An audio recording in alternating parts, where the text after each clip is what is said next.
स्वागत है दोस्तों आप सभी का आपके अपने YouTube चैनल प्रूव कर पर। दोस्तों यहाँ पर हम लोग ये बात करेंगे, काफ़ी लोगों ने सीटेट एग्ज़ाम डाला हुआ है फॉर्म सीटेट में, और काफ़ी सारे बच्चे ऐसे भी होंगे जिन्होंने अभी तक एग्ज़ाम पास नहीं कर पाया होगा सीटेट का। क्यों? इसलिए क्योंकि हमेशा सीटेट का फॉर्म है 20 लाख प्लस ही पड़ता है। क्यों पड़ता है? क्योंकि सभी का पास नहीं होता है, लगभग 20 से 25% लोगों का ही पास होता है। काफ़ी सारे बच्चों की यही उम्मीदें होती है, चलो अब की बार पास करेंगे, चलो अब की बार पास करेंगे। अब देखो समय कम है, इस कम समय में हम आपको ये बताएंगे कि आपको क्या कुछ करना है जिससे आप सीटेट पास कर सकें। सबसे पहले तो ये बताएंगे जिन्होंने अभी बहुत कम तैयारी कर पाई या तैयारी करना स्टार्ट ही नहीं की है या तैयारी करना स्टार्ट चाहते हैं अब कम समय में, तो क्या क्या करें। सबसे पहला उनके लिए उपाय है, आप ये समझ लो रामबाण उपाय। सबसे पहले तो ये बात बताएंगे, अगर आप चैनल पर आ चुके हो तो चैनल को सब्सक्राइब, बेल आइकन को प्रेस कर लेना। साथ ही साथ डिस्क्रिप्शन में एक टेलीग्राम का लिंक है, उसको ज्वाइन करेंगे तो आपको फ्री में नोट्स मिलेंगे कम समय में, जिनको आप पढ़ सकते हैं। पहली चीज़। दूसरी चीज़ आपके लिए ये है, वहाँ पर प्रैक्टिस क्वेश्चन भी हैं, आप उनको भी कर सकते हैं। तीसरी चीज़ यह है कि एक वीडियो का लिंक लगा होगा, उस वीडियो में 70 शब्द ऐसे बताए गए हैं जिन्होंने कुछ भी नहीं पढ़ा है, उस 70 शब्द वाले वीडियो को देख करके और जो नोट्स टेलीग्राम पर पढ़े हैं उनमें जो प्रैक्टिस सेट दिए हुए हैं उन प्रैक्टिस सेट को आप सॉल्व करना, आपकी तैयारी बेहतर होगी। अब हम लोग बात करते हैं कि आपको करना क्या क्या है दोस्त।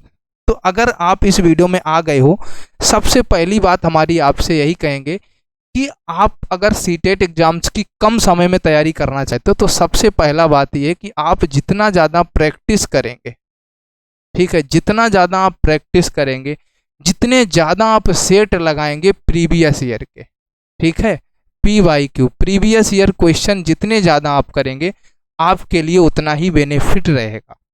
प्रीवियस ईयर क्वेश्चन करने से क्या होता है कि हमको क्वेश्चन की स्थितियां पता चल जाती हैं कि हमसे पहली परीक्षाओं में कैसे प्रश्न पूछे गए थे, सेम वैसे ही प्रश्न आपसे अब भी पूछे जाएंगे, ठीक है। तो आप previous year number 1 previous year paper लगाएंगे। आप कहेंगे सर प्रीवियस ईयर क्वेश्चन कहाँ से ले, हमारे पास इतने पैसे नहीं हैं, हमारे पास इतने साधन नहीं हैं जो हम इतने सारे हर सब्जेक्ट के प्रीवियस ईयर ले पाएँ। तो हम आपके लिए कहेंगे कि हमारा नंबर 2 बात यह है कि टेलीग्राम का लिंक लगा हुआ है जिसमें हर सब्जेक्ट के, ठीक है, हर सब्जेक्ट के नोट्स हैं टेलीग्राम ग्रुप में। आप लोग इसको ज्वाइन करिए, फ्री ऑफ कास्ट सेवा है, कोई पैसा नहीं है, जिसको आप बिल्कुल विद एक्सप्लेनेशन से आप पढ़ सकते हैं। और इसके बाद में उसमें सारे के सारे PYQ भी हैं। जब आप पूरा पढ़ भी लीजिए, हर प्रैक्टिस सेट के आगे पहले उस सिलेबस का पेडागोजी का नोट्स है जो 10-15 पेज में है। 10-15 पेज पढ़ना आपके लिए आम बात है, आप चाहें तो पढ़ सकते हैं। आगे फिर PYQ हैं, आप उसमें PYQ को भी कर सकते हैं, ठीक है, जो भी PYQ है उनको कर सकते हैं। नंबर 2 बात देखो, अगर आप PYQ करेंगे तो आपके लिए बहुत बेहतर होगा। अगला आप कहेंगे और सर क्या करना है। अगली बात अगर हम आपको बताएं, इतना करने के बाद आपको क्या करना है। आपने बहुत नाम सुना होगा पॉजिटिव का, सुना है पॉजिटिव सीटेट के लिए हमको पॉजिटिव नेगेटिव पढ़ना रहता है। आप हर किसी के मुख से ये बात सुन लेते होंगे, कोई से भी आप कहते होंगे यार क्या करूं सीटेट पास नहीं होता, तो हर कोई ये कह देता होगा कि पॉजिटिव नेगेटिव पढ़ लो आपका पास हो जाएगा। तो आप कहाँ से समझेंगे इस चीज़ को। हमने अभी आपको बताया था कि डिस्क्रिप्शन में एक लिंक लगा है 70 शब्द वाला वीडियो, आपको ज़्यादा नहीं भटकने की आवश्यकता है। आपने आज तक अगर पॉजिटिव नेगेटिव पढ़े होंगे तो 15-15 20-20 से ज़्यादा नहीं। हमने हर एक पॉजिटिव नेगेटिव को निकाल के उस वीडियो में बताया है 70 शब्दों में, उसको आप देखिए और फिर इसके बाद में PYQ करिए। अगली बात अगर हम आपको बताएं और क्या करना है, अगर दोस्त आपके पास थोड़ा भी समय हो तो ANCF 2005 आपको यूट्यूब पर अंधाधुंध मिल जाएगा, ठीक है, आप कहीं से भी पढ़ लीजिए। हम ये नहीं कहते कि हमारे चैनल से ही पढ़िए, नहीं, आप कहीं से भी सर पढ़ लीजिए। हम ये भी नहीं कहते कि पॉजिटिव नेगेटिव भी हमारे चैनल से पढ़ना, नहीं, आपको जहाँ मिल जाए आप वहाँ से पढ़ लेना। लेकिन लिंक हमने इसका भी लगा दिया है पूरा निचोड़, ठीक है। NCF अगर आप पढ़ लेंगे तो आप लोग बहुत कुछ समझ पाएंगे, लेकिन अच्छे से इन दोनों चीज़ों को कहीं से भी पढ़ना आप, पर इन दोनों चीज़ों को पढ़ना। मेरा उद्देश्य है आपको चीज़ें बताना कि आप क्या कुछ कम समय में करें, आपका एग्ज़ाम पास हो जाए, बस। पढ़ा आप कहीं से भी लें, आपको जहाँ से भैया अच्छा लगे वहाँ से पढ़ लें। और अगर आप चाहें कि सर आपके ही चैनल का पढ़ना है तो हमने दोनों के लिंक लगाए हैं, पढ़ लेना। क्या क्या करना है, पॉजिटिव नेगेटिव पढ़ना है, NCF 2005 पढ़ना है, जो हमने टेलीग्राम पे नोट्स दिए हैं उनको पढ़ना है थोड़ा थोड़ा, और PYQ उनके पढ़ लेने हैं, ठीक है। अगली चीज हम आपको बताएं सर, आपने एक नाम सुना होगा आरटीई, शिक्षा का अधिकार अधिनियम, आरटीई 2009। इसको सर अगर आप पढ़ लेंगे तो आपकी बहुत सी चीजें क्लियर हो जाएंगी आरटीई 2009 से।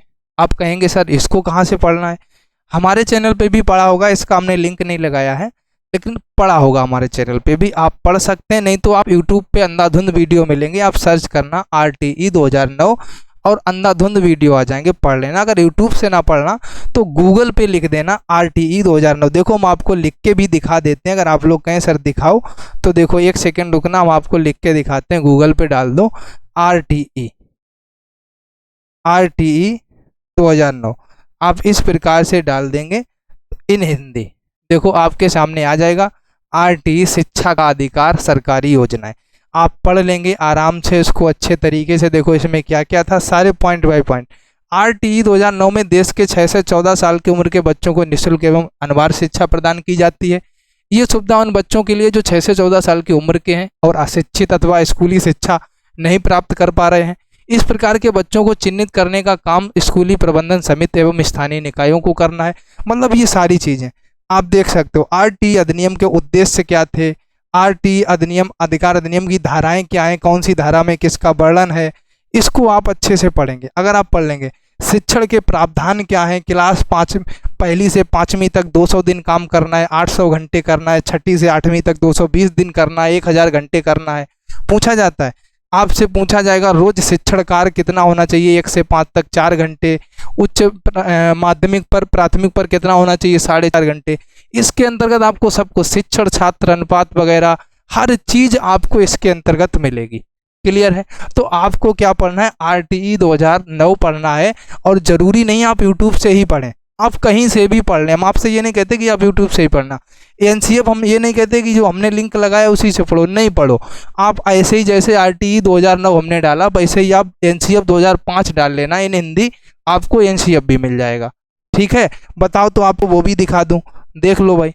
जहाँ पर हमने अभी आरटीई अधिनियम डाला था वैसे ही आप डाल दीजिए यहाँ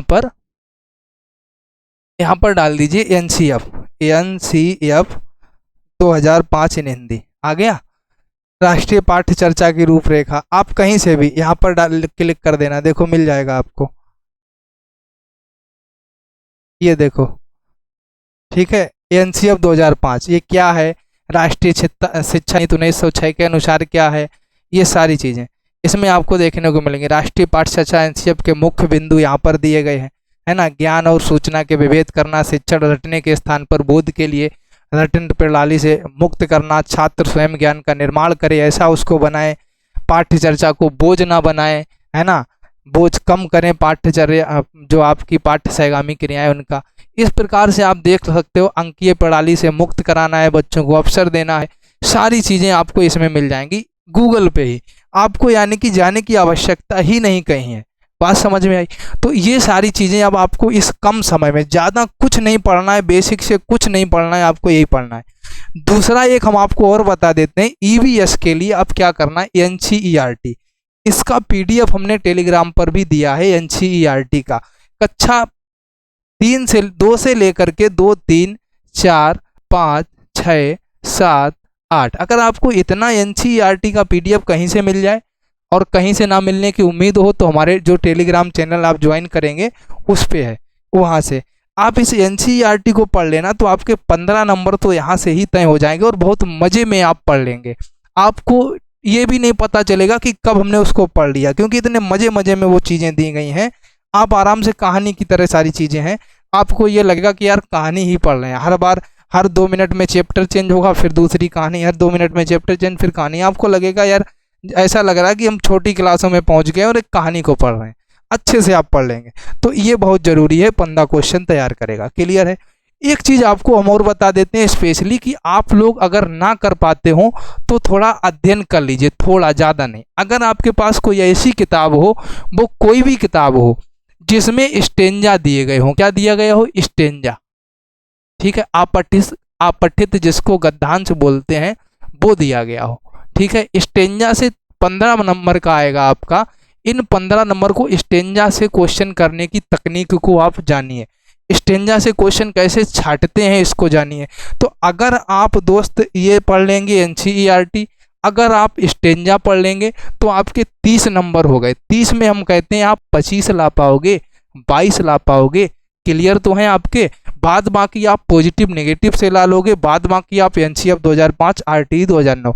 ये आपको जो हमने बताई है ये मोटी रकम है, जिसको मोटी रकम नहीं बोलते, वैसे ही मोटी चीज़ें हैं। अगर आपने इनको तैयार कर लिया तो आपको बिल्कुल दिक्कत नहीं होगी सीटेट के एग्जाम में।